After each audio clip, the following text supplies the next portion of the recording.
The galaxy had always seen humans as the ones who fixed problems without fighting. For 300 years, ever since humans first met alien races, they had been the ones everyone called when there was trouble. When two species wanted to fight, humans would sit them down and help them talk it out. When someone was being treated badly, humans would step in and find a way to make things fair. Captain Jake Morrison remembered the day he helped free the Milani people. The Zephyrian Empire had made them slaves, forcing them to work in dangerous mines for no pay. The Milani were small, peaceful creatures who had never hurt anyone. Jake could have attacked the Zephyrian ships with his powerful human fleet, but instead he spent 6 months talking to both sides. He learned about Zephyrian culture, their needs, their fears. He found ways for the Empire to get what they wanted without hurting the Milani. In the end, the Milani were free, and the Zephyrians got better trade deals than they ever had before. Ambassador Lisa Grant had done the same thing with the Vorthan crystal beings.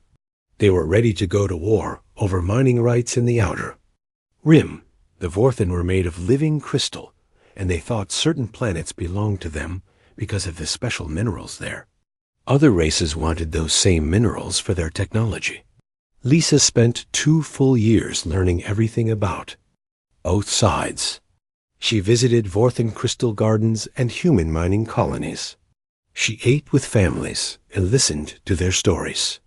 When she finally brought everyone together, she had a plan that gave the Vorthan their sacred spaces while letting others mine safely in different areas. This was what humans did. They listened. They learned. They found ways for everyone to win.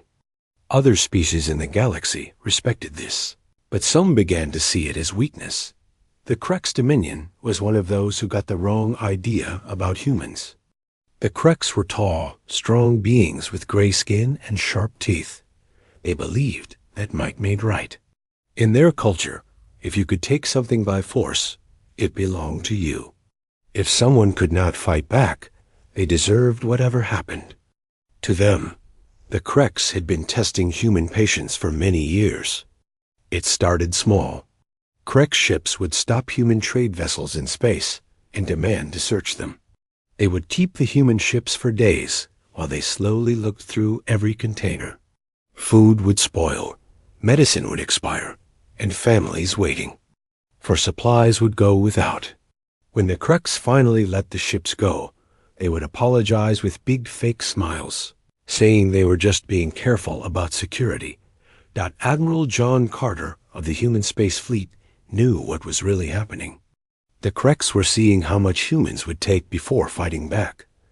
John had been a soldier for 40 years. He had fought in real wars before humans became peacekeepers. He knew how to hurt enemies, how to destroy fleets, how to make species beg for mercy. But like all humans, he chose the peaceful path first. John would file formal complaints with the Galactic Council. He would request meetings with Krex commanders. He would offer trade deals and friendship treaties. The Krex would listen to his offers, nod politely, then continue their harassment. The next day. Director Helen Ross ran the colonial administration that governed human settlements across the galaxy. She received hundreds of reports every month about Krex interference. Human colonies near Krex space were being forced to pay special taxes for protection they did not need. Krex soldiers would land on human worlds and demand free food and supplies. They would set up military posts in neutral zones that belonged to no one, then claim the areas as Krex territory. Helen tried every legal method she could think of. She brought cases to the Galactic Court.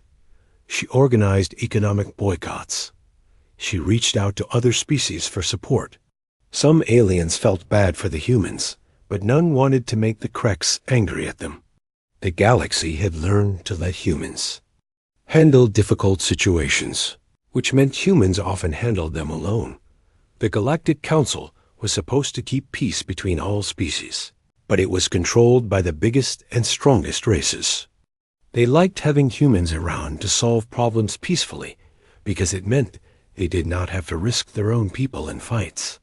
When humans complained about Krek's behavior, the council would make statements about mutual understanding and this importance of diplomacy. They would promise to look into the situation, then do nothing. The Kreks grew bolder as time passed.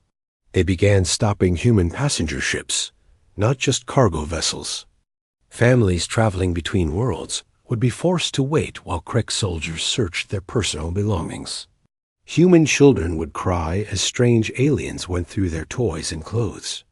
Elderly humans would be made to stand for hours.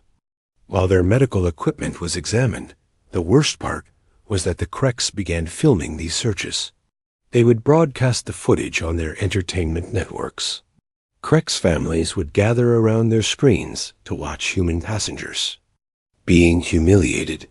They would laugh when humans begged to be released quickly because they had sick relatives waiting for them. They thought human politeness and patience were hilarious. When human diplomat Paul Bennett tried to meet with Kreks leaders about these problems, they turned the meeting into a public show. Kreks commander Vexka invited news crews to watch as he spoke to the human representative. He made Paul wait outside his office for 3 hours, then brought him in front of cameras to ask for peace. "Look at this human," Vexka said to the cameras, his sharp teeth showing in what the Kreks called a smile. "He comes here with words instead of weapons. His people are weak creatures who mistake cowardice for wisdom. They let us do whatever we want because they are too afraid to fight." Paul kept his calm during the meeting, but inside he felt the anger that all humans were starting to feel. He had served as a diplomat for 20 years. He had seen his people choose peace over and over again, even when it hurt them. He knew humans were not weak or cowardly. He knew what his people were capable of when they stopped choosing mercy. But Paul, like all human leaders, continued to believe that patience would eventually win. He filed his reports and recommended more diplomatic efforts. He truly believed that even the Kreks could be reached if humans just kept trying. The galaxy watched these events with growing interest. Some species felt uncomfortable seeing humans treated so badly, but they stayed quiet. Others actually approved of what the Kreks were doing. They thought humans had become too influential through their peaceful methods. If the Kreks could prove that humans were weak, maybe other species would not have to listen to human advice anymore. The Altarian Republic was one of the few allies that tried to help. The Altarians were peaceful beings who valued art and learning above war. They had been friends with humans since first contact. Altarian Ambassador Chun Ka spoke privately with human leaders about the Kreks problem. "We see what they are doing to your people," Chun Ka told Admiral Carter during a secret meeting. "Our military is small, but we will stand with you if you choose to fight." John Carter appreciated the offer, but he turned it down. "We have not tried everything yet," he said. "There must be a way to reach them without violence." This was the human way. They would absorb insults and attacks. They would let their people suffer rather than start a war. They would trust in diplomacy, even when diplomacy was failing. The galaxy had come to depend on this human nature. Everyone knew that no matter how badly humans were treated, they would always choose the peaceful solution. The Kreks had found what they thought was humanity's weakness. They believed they could push humans as far as they wanted without consequences. They thought they understood how humans worked. They were about to learn how wrong they were. The breaking point did not come from a big battle or a political crisis. It came from something much worse. It came from cruelty to children, and it showed the galaxy exactly what kind of beings the Kreks really were. The civilian transport ship New Horizons was carrying 847 passengers from the Altarian Republic back to human space. 200 of those passengers were human children between the ages of 6 and 16. They had spent 6 months on Altaria as part of an educational exchange program.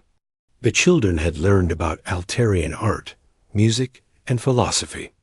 They had made friends with young Altarians and experienced a completely different culture. Captain Maria Santos had been flying passenger ships for 15 years. She was a careful woman who always followed safety rules and diplomatic protocols. When her sensors detected Krek's military vessels approaching her ship, she immediately sent the proper identification codes and requested safe passage through the area. The Krek's response was swift and aggressive. 6 warships surrounded the New Horizons and ordered it to stop for inspection. Maria knew this routine well. She had been stalked by Krek ships 12 times in the past 2 years. Each time, they would search her ship for hours, delay her passengers, and then let her go with mocking apologies. But this time felt different. The Krek's commander who contacted her ship was someone she had never dealt with before. Sub-Commander Vex Moore was young for a Krek's officer, and he was eager to prove himself to his superiors. He had heard about the entertainment value of humiliating humans, and he wanted to create something special. Human vessel, Vex Moore said over the communication channel. Prepare to be boarded for enhanced security screening. All passengers will be processed according to new Dominion protocols. Maria felt a chill of fear, but she kept her voice steady. Sub-Commander, we are carrying civilian passengers, including many children. We request expedited processing so we can continue to our destination. Vex Moore's laugh was harsh and cold. Children, you say? How interesting. We will pay special attention to your young passengers. The Krek's boarding party that came aboard the New Horizons was larger than usual. 30 heavily armed soldiers marched through the passenger compartments, their boots echoing loudly on the metal floors. The human children pressed close to their adult escorts, frightened by the aggressive aliens. What happened next would be remembered throughout the galaxy as the moment everything changed. Vex-Moore ordered his soldiers to separate all the human children from the adults. Parents and teachers tried to protest, but Krek's weapons were pointed at them. The children were told they needed special screening for security purposes. 200 terrified young humans were marched away from everyone they knew and trusted. Children were taken to the ship's cargo bay, a cold metal room normally used for storing supplies. There were no seats, no beds, no heating, and no bathroom facilities. The Krek soldiers sealed the door and left the children alone in the freezing space. 12-year-old Amy Phillips tried to comfort the younger children. She had always been mature for her age, and the other kids looked to her for guidance. Her 8-year-old brother Danny was already having trouble breathing. He had severe allergies to certain metals and chemicals, and something in the cargo bay was making him sick. It will be okay, Amy told the crying children around her. Our parents will come get us soon. The grown-ups will fix this. But the grown-ups could not fix anything. The Krek soldiers would not let any adults near the cargo bay. Captain Santos begged to be allowed to check on the children, but her requests were denied. The human teachers and parents could only wait and worry while their children suffered in the cold. Hours passed. The children huddled together for warmth, sharing the few jackets and sweaters they had been wearing. Some of the youngest ones cried for their mothers. Others asked when they could go home. Amy tried to keep everyone calm, but she was scared too. Danny Phillips got worse as time went on. His breathing became shallow and rapid. His skin turned pale, and he started shivering uncontrollably. Amy held him close and called for help, banging on the cargo bay door. Please, she shouted to the Krek's guards outside. My brother is sick. He needs medicine. Please help him. The guards ignored her pleas. They had been ordered to let no one in or out until Sub-Commander Vex Moore said otherwise. They did not care that a human child was having a medical emergency. What made everything worse was that the Kreks were filming it all. Cameras had been placed in the cargo bay to record the children suffering. The footage was being broadcast. live across Krex networks as entertainment. Millions of Krex citizens watched human children cry and beg for help. They found it amusing. Krex families gathered around their screens to watch the show. They laughed when 6-year-old Katie Miller asked for her mommy. They made jokes when 10-year-old Bobby Chon tried to organize the other children into groups. To stay warm, they placed bets on which child would break down crying first. The most popular part of the broadcast was watching Amy Phillips take care of her sick brother. Krex viewers found it hilarious that a 12-year-old human was trying to act like an adult. They mocked the way she spoke softly to Danny and tried to keep him comfortable. When she cried while begging for help, the Krex audience cheered. Danny's condition continued to get worse. His allergic reaction was becoming life-threatening, but the Krex guards refused all requests for medical assistance. Amy held her little brother as he struggled to breathe, her tears falling on his pale face. "Stay with me, Danny," she whispered. "Please stay with me. Mom and Dad will come for us. Just hold on a little longer." The footage of this moment became the most watched entertainment in Krex history. The image of a 12-year-old girl crying over her dying brother while begging aliens for mercy was broadcast to every Krex world. They thought it was the funniest thing they had ever seen. For 18 hours, the human children were kept in that freezing cargo bay. 18 hours without food, water, or proper medical care. 18 hours of being treated like animals for the entertainment of a cruel species. The adults on the ship were helpless to do anything but listen to their children's cries through the metal walls. Finally, after nearly a full day, Vexmore decided he had gotten enough entertainment value from the situation. He ordered the children released and allowed the New Horizons to continue its journey. But the damage was done. Danny Phillips was rushed to the nearest medical station as soon as the ship reached human space. He was barely alive, his small body fighting the effects of prolonged exposure and allergic reaction. The doctors worked for hours to save him. He survived, but just barely. The images of Danny connected to life support machines spread through human space within hours. Every human colony, every human ship, every human family saw what had been done to their children. They saw the footage of Amy trying to protect her brother. They learned that millions of Krex had watched their children suffer and had found it entertaining. The response was immediate, and unlike anything the galaxy had ever seen from humans. There were no angry speeches, no demands for justice, no calls for war. Instead, there was something far more frightening. Silence. For the first time in 300 years of galactic diplomacy, humanity went completely quiet. No protests were filed with the Galactic Council. No diplomatic meetings were requested. No human representatives appeared at any official functions. The species that had always been ready to talk, always eager to find peaceful solutions, suddenly had nothing to say. Admiral Carter received thousands of messages from other human commanders asking for orders. Director Ross got reports from every human colony demanding action. Ambassador Grant was contacted by dozens of alien diplomats wanting to know what humanity planned to do. The answer was the same everywhere. Wait. The silence lasted exactly 72 hours. Then Admiral Carter sent a single message to the Krex Dominion High Command. It was not a diplomatic note. It was not a request for negotiation. It was not an appeal to galactic law.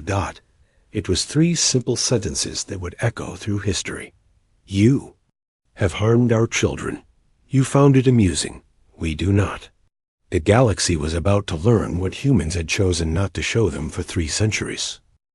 The first sign that something had changed came within 6 hours of Admiral Carter's message. Every human civilian ship in Krex space simply vanished, not destroyed, not captured, just gone. One moment they were there on Krex tracking systems. The next moment they had disappeared completely. Krex Commander Vex Ka was reviewing patrol reports. when his aide brought him the news. "Sir, all human vessels in our territory have fled. Our sensors show no trace of them anywhere in Dominion space." Vexka laughed, his sharp teeth gleaming. "Of course they ran. Humans always run when faced with real strength. This proves what I have always said about their cowardice." The Kreks celebrated what they saw as a victory. Their news networks showed empty space where human ships used to be. Kreks commentators talked about how they had finally scared the humans away.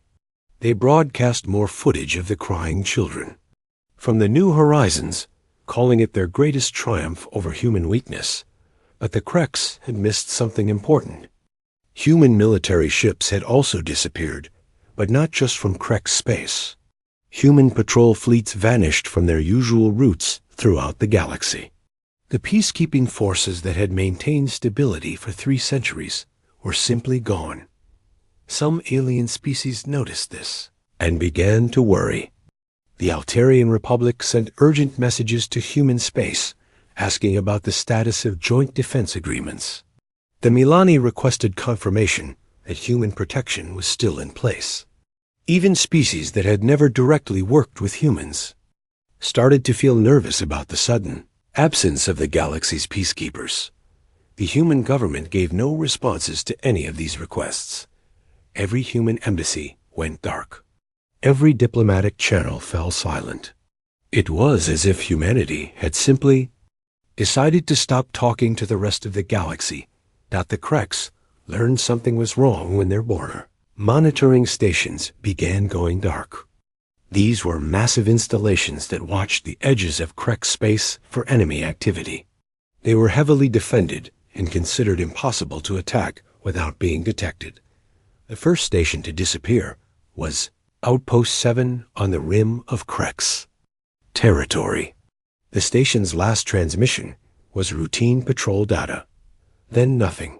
When a Krek's response fleet arrived 12 hours later, they found empty space. No wreckage, no debris, no signs of battle. The station was simply gone dot in the empty space where Outpost 7 had been. The Krek's fleet found a single message beacon broadcasting on all frequencies. The message was short and repeated continuously. "You should not have touched our children." Krek's fleet Captain Zeknol reported back to High Command with growing concern. "The station has been completely removed. No evidence of weapons fire or explosive damage. It appears to have been methodically dismantled piece by piece."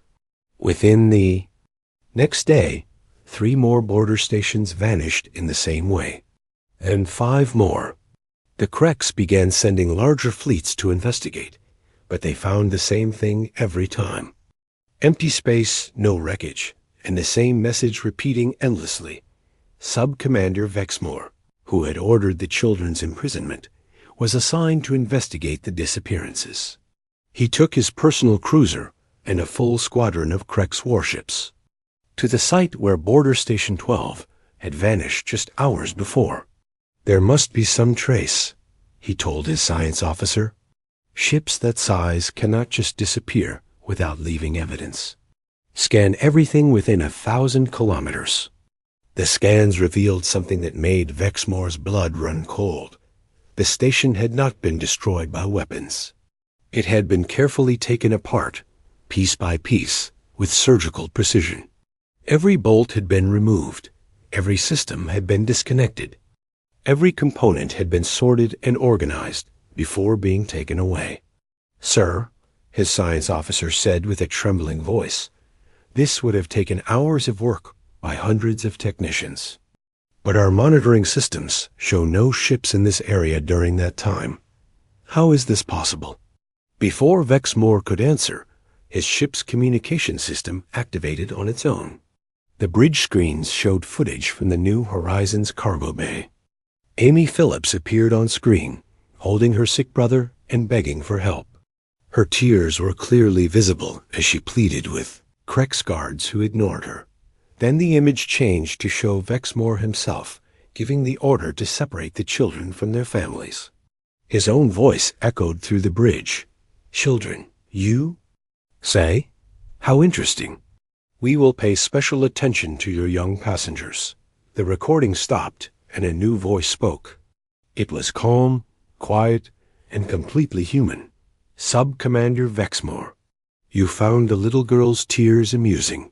We did not. Vexmore screamed orders to his weapons officers to find the source of the transmission, but their scans showed nothing. His squadron was alone in empty space, yet somehow humans were speaking directly to him. Show yourselves, cowards, Vexmore shouted at his screens. Come out and fight like warriors instead of hiding like children. The human voice responded immediately. We are not hiding, Sub-Commander. We are right here.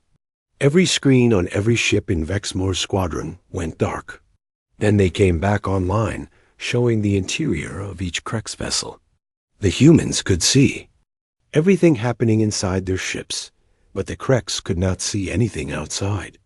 Your weapons are now offline, the voice continued. Your engines are now offline. Your life support will remain functional.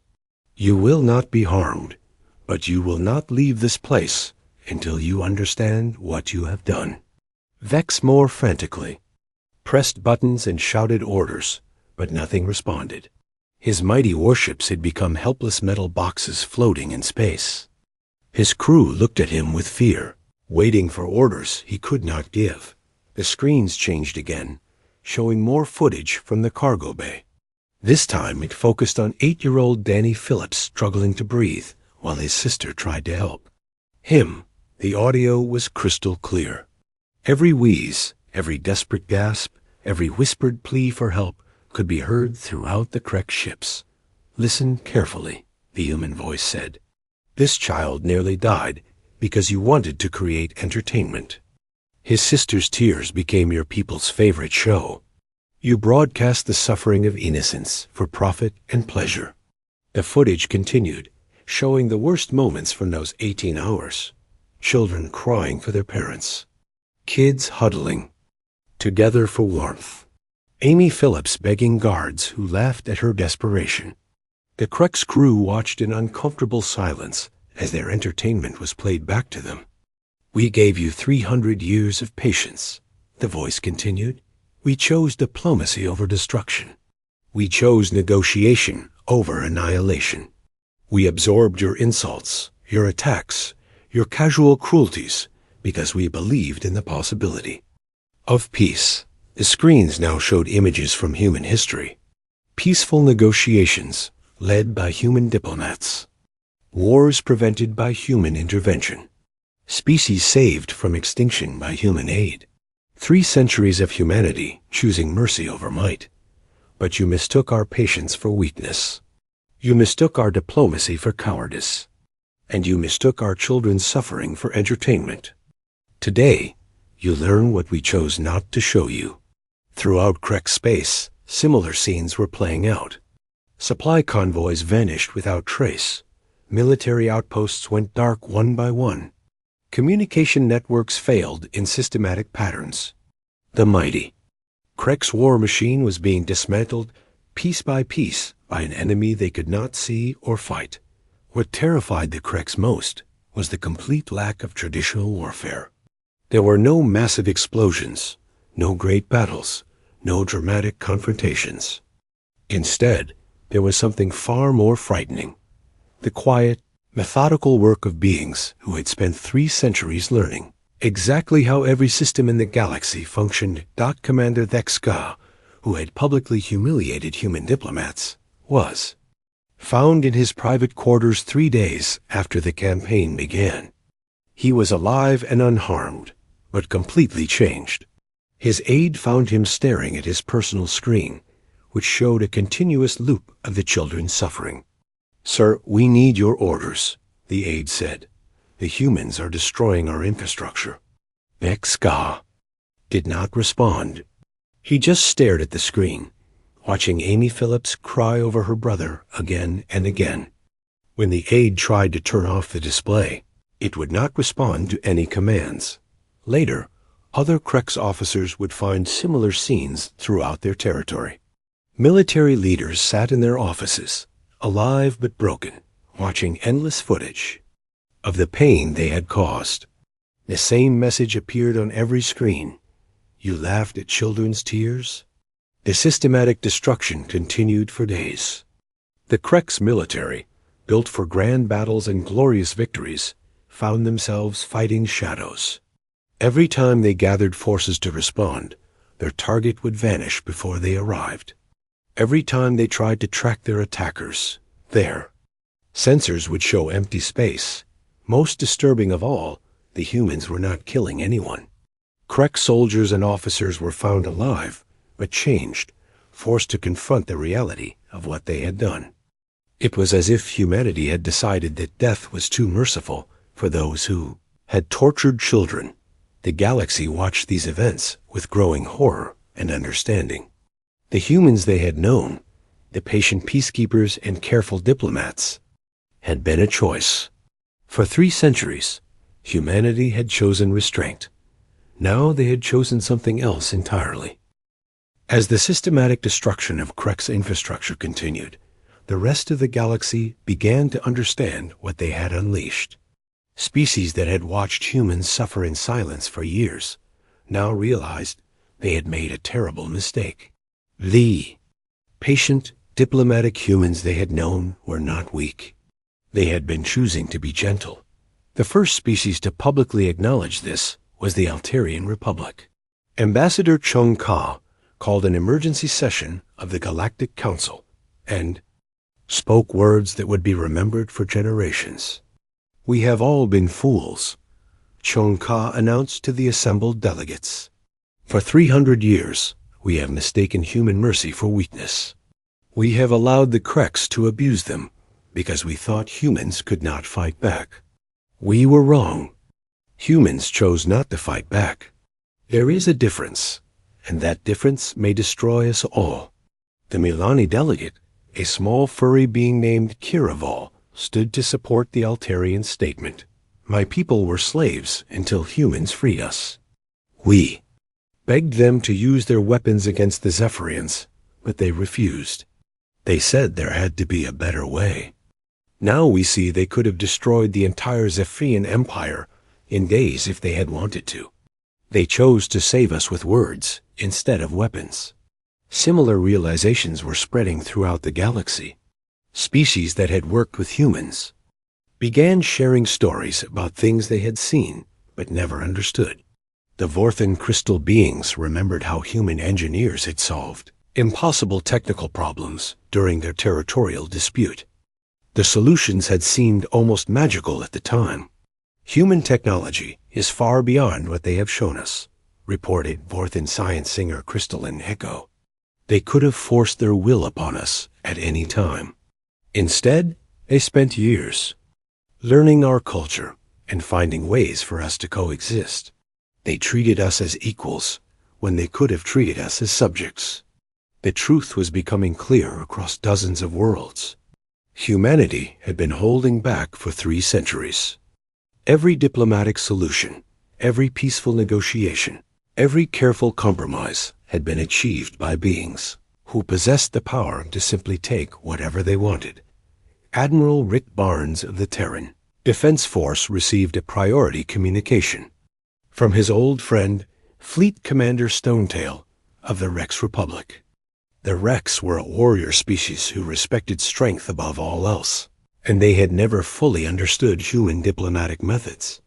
"Admiral Barnes," Stonetail said, his rocky features showing unusual concern, "my people wish to understand what is happening.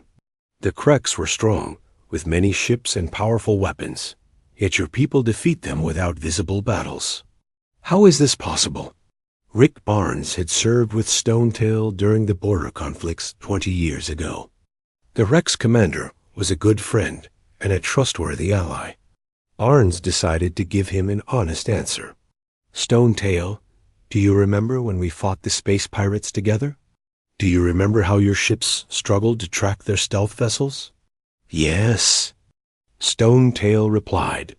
"Your human ships found them easily, but you said it was just better sensors." "It was not just sensors," Barnes admitted. "Our technology is hundreds of years ahead of what we have shared with the galaxy.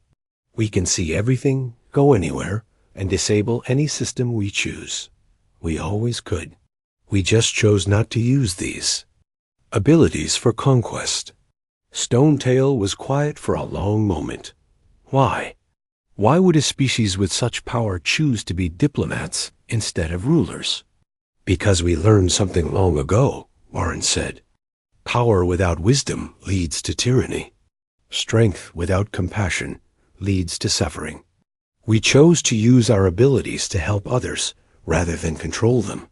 This conversation was being repeated throughout the galaxy as species began to understand the truth about humanity. The beings they had dismissed as weak peacekeepers were actually the most powerful force in known space. They had been choosing restraint for 300 years. The Galactic Council called an emergency session to address the crisis. For the first time since the New Horizons incident, a human representative appeared. Ambassador Lisa Grant walked into the council chamber with calm confidence, but every delegate could sense the change in her demeanor, that the chamber fell completely silent as she approached the central podium.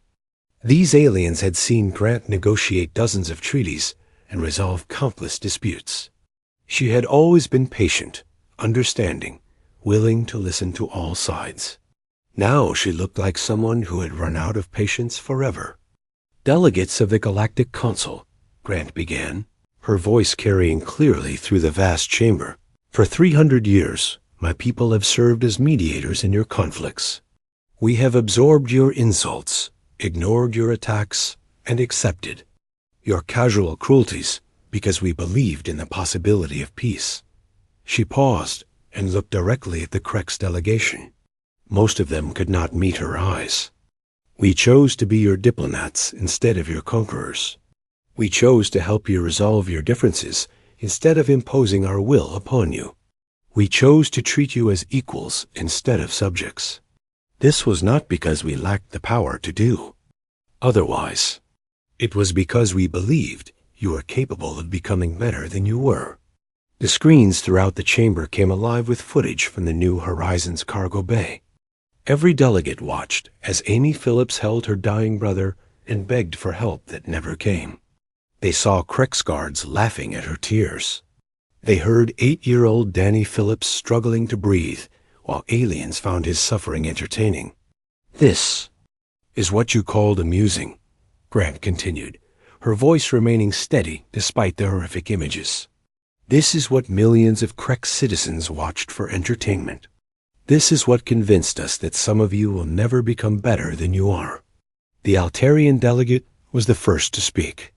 Ambassador Grant, the Altarian Republic condemns what was done to those children. We stand ready to support any action humanity deems necessary. One by one, other species added their voices. The Milani offered their full support to humanity. The Vorthan pledged their advanced technology to whatever cause humans chose.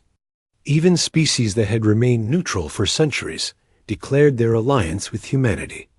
The Zephyrian Empire, which had once enslaved the Milani, sent a formal apology for every insult they had ever given to human diplomats. The Rex Republic offered to place their entire military under human command. Species after species begged for forgiveness and promised to support humanity against the Krex. The Krex delegation sat in stunned silence as their former allies abandoned them one by one. Species that had quietly approved of Krex aggression now publicly condemned it. Trade partners severed all contracts. Military allies withdrew their support. The Krex found themselves completely alone in the galaxy. You have a choice, Grant told the Krex delegates. You can surrender your military capabilities and submit to galactic justice for your crimes against innocent children. Or you can continue to resist and learn exactly what humanity is capable of when we stop choosing mercy. Krex High Commander Vexga, the highest-ranking Krex official at the Council, finally found his voice. You threaten us with war, but war is what we know. We are warriors. We do not fear your human tricks. Grant's expression did not change, but something in her eyes grew colder. High Commander, you still do not understand. We are not threatening you with war. War implies that both sides have a chance to win. She activated a small device on the podium, and every screen in the chamber showed real-time images of Krek's space. The delegates watched as Krek's military installations went dark one by one. They saw mighty warships floating powerless in space. They witnessed the systematic dismantling of an entire military empire. This is not war, Grant said quietly. This is a parent protecting their children from monsters. The chamber erupted in chaos as delegates realized they were watching the end of the Krek's dominion in real time. The species that had terrorized others for generations was being methodically destroyed by beings they had thought were weak. But humanity was not finished. The worst was yet to come. Ambassador Grant raised her hand for silence, and the chamber gradually quieted. When she spoke again, her words carried a promise that would echo through galactic history. Let this be a lesson to every species in this galaxy. Humanity chose to be your peacekeepers for 3 centuries. We chose diplomacy over domination, negotiation over conquest, mercy over might. But we will never again allow anyone to mistake our kindness for weakness, our patience for cowardice, or our children's tears for entertainment. She looked around the chamber, meeting the eyes of every delegate. Remember this moment. Remember what happens when humanity's patience finally breaks. And pray that you never give us cause to stop choosing mercy again. The galaxy would indeed remember. The question now was whether the Kreks would survive long enough to remember with them. The end of the Krek's dominion came not with explosions or battles, but with something far more terrifying. It came with the simple act of everything stopping. On Krexia Prime, the homeworld of the Kreks Empire and center of their military power, morning began like any other day. Millions of Kreks citizens woke up, prepared for work, and began their daily routines. The planet's massive defense systems hummed with power, protecting the most important world in Dominion space. Then, at exactly noon local time, everything stopped working. Every computer system on the planet shut down simultaneously. Every weapon powered down. Every ship in orbit fell silent. Every communication array went dark. The defense grid that had protected Krexia Prime for centuries became nothing more than expensive decoration dot in the capital city. Krek's High Command tried desperately to understand what was happening. General Kex Moore, the supreme military leader of the Dominion, shouted orders at subordinates who could not carry them out. Nothing responded to their commands. Not weapons, not shields, not even simple communication devices. How is this possible?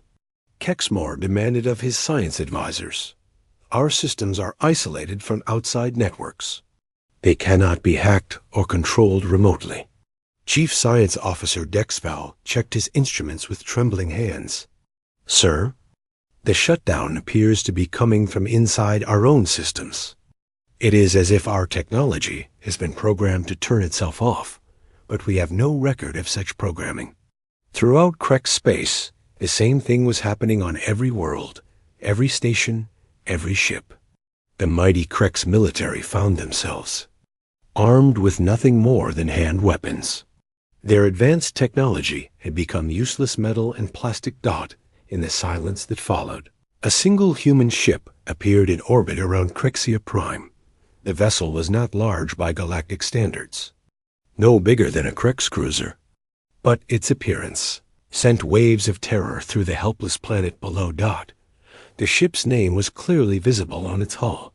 U.E.'s Reckoning. Captain Ben Rogers stood on the bridge of his ship, looking down at the world that had spawned the beings who tortured human children for entertainment. He had been a military officer for 30 years, but he had never felt the cold anger that filled him now. Open a channel to the planet, he ordered his communications officer. All frequencies. Maximum power. I want every Krex on that world to hear this." The transmission began, and Captain Rogers' voice carried to every corner of Krexia Prime. His words were calm and measured, but they carried the weight of humanity's final judgment. "People of the Krex Dominion, this is Captain Ben Rogers of the Human Space Navy. Your leaders believed that strength meant the ability to harm the innocent. They believed that power meant the right to terrorize children. They were wrong. On the planet below, millions of Krex listened in stunned silence. They had been told that humans were weak, that their military was inferior, that Krex technology was superior. Yet here was a single human ship that had somehow disabled their entire planet. For the crime of harming our children, Rogers continued, your military capability is forfeit. Your empire is dissolved. Your territories will be redistributed to species you have wronged. Your leaders will face justice for their crimes. The systematic nature of humanity's victory became clear as reports came in from across Krex space. Every military installation on hundreds of worlds had been simultaneously neutralized. Every warship was floating powerless in space.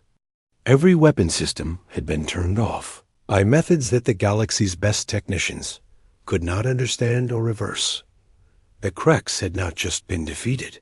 They had been completely and utterly neutralized as a military force, but humanity was not. Finished with their demonstration, the screens throughout Krexia Prime came alive with familiar faces.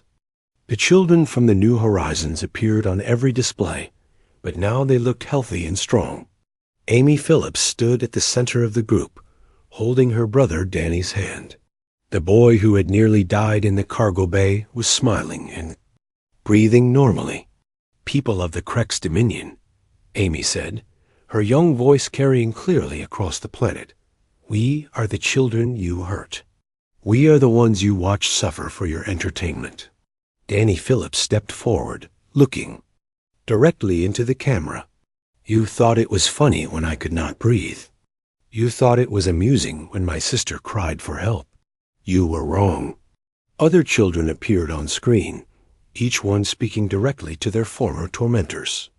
Katie Miller, who had cried for her mother, now stood tall and brave. Bobby Chun, who had tried to organize the others for warmth, spoke with quiet dignity. One by one, the children shared their forgiveness. "We forgive you for what you did to us," Amy said, speaking for all of them. "But we will never forget.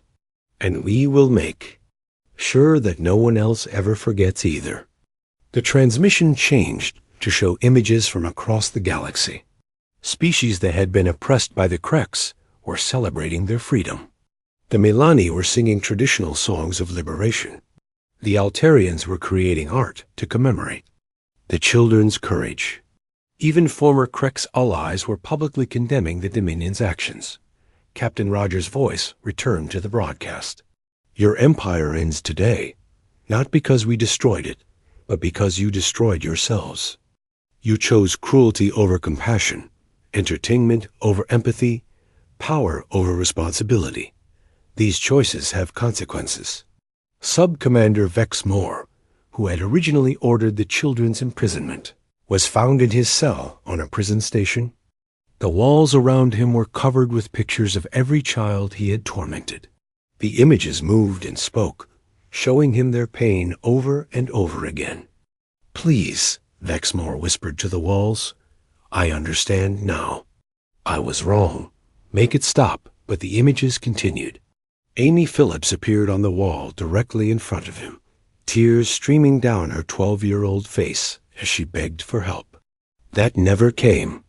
Her voice echoed through the cell. "Please help my brother. He cannot breathe. Please." "I am sorry," Vex Moore cried, falling to his knees. "I am so sorry.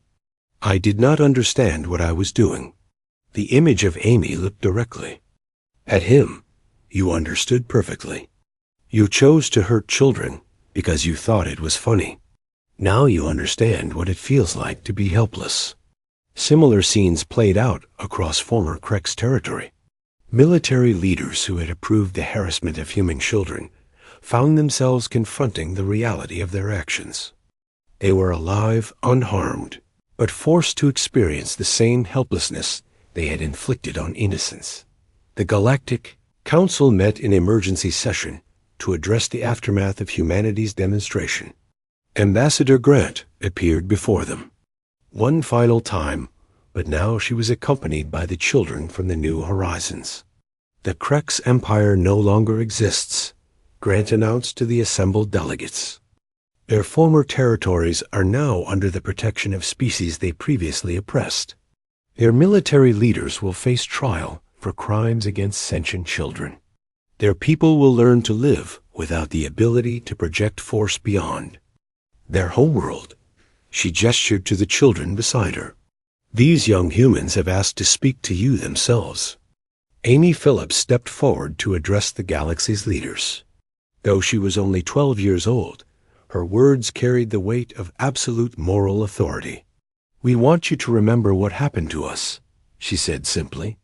"We want you to remember that there are consequences for hurting children.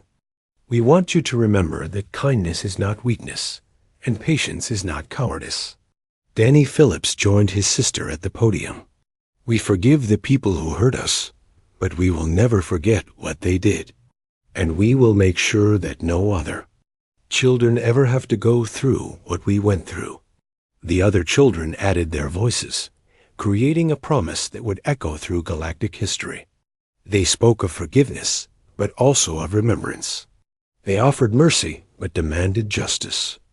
They showed the galaxy what true strength looked like. Ambassador Grant spoke the final words of humanity's message to the galaxy. "We return to our role as peacekeepers and mediators, but the galaxy's understanding of both roles has changed forever. When human diplomats speak of peace, you will listen with new respect. When human representatives request restraint, you will provide it immediately." She looked around the chamber, meeting the eyes of every delegate. The children of the New Horizons have become symbols throughout the galaxy. Their courage, their forgiveness, and their innocence that finally broke humanity's patience will be remembered for generations. New laws now protect civilians in all conflicts, inspired by their suffering. The ambassador paused, letting her final words carry the weight of absolute certainty. And in every negotiation, in every diplomatic crisis, in every moment when one species considers harming another's innocence, remember what happened when humanity's patience finally broke. Remember that there are some lines that should never be crossed. Remember that there are some things that no species should ever forget. The galaxy remembered, and they never forgot.